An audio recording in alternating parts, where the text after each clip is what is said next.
Nigerian street vendor beaten to death in Italy while bystanders watch. Alika Ogorchukwu, a Nigerian street vendor, was tragically beaten to death in Italy while bystanders watched without intervening.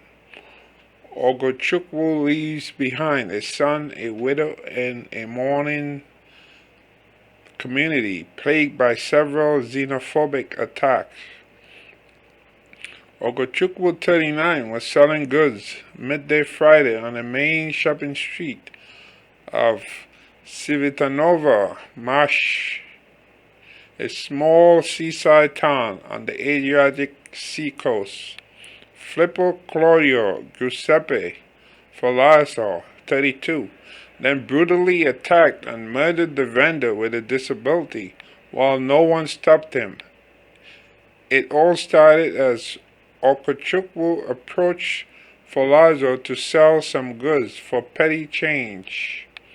After acknowledging that Ferlazzo was not going to buy anything, Ogorchukwu walked away.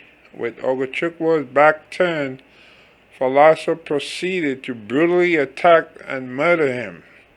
Footage shows the attacker wrestling Ogorchukwu to the ground.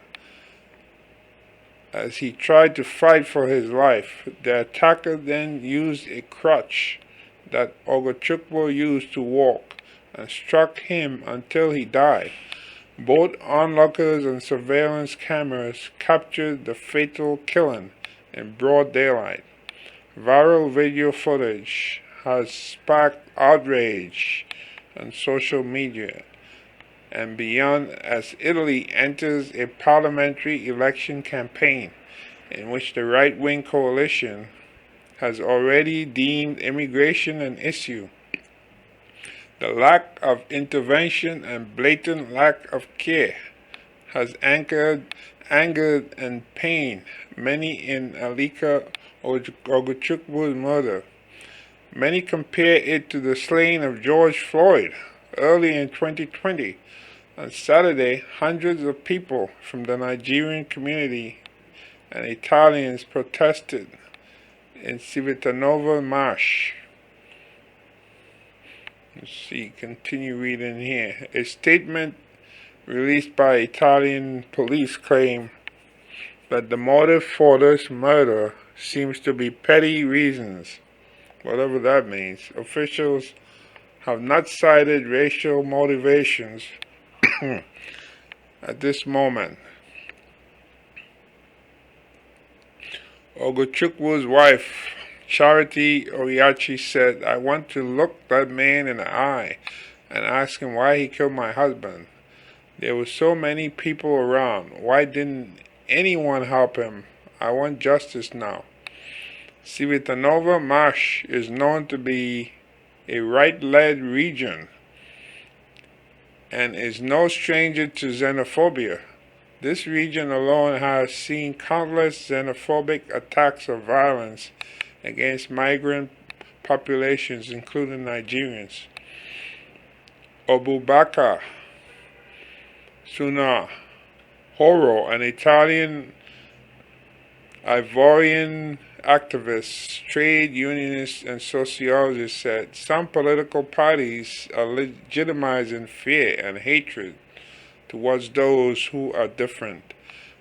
This is a serious danger that we must fight every day. The New York Times reported that Ogorchukwu's widow met with the mayor of Civitanova Marche and that the municipal administration approved a motion to support the family. The funeral will be paid for by provided funds and a bank account is open for donations. The community is always ready to extend a hand to those in need, Mr. Sierra Pico said in a statement to the New York Times. Police have arrested Filippo Claudio Giuseppe, 32, on suspicion of murder and theft, as there is suspicion that the assailant stole Ogorchukwu's phone before fleeing.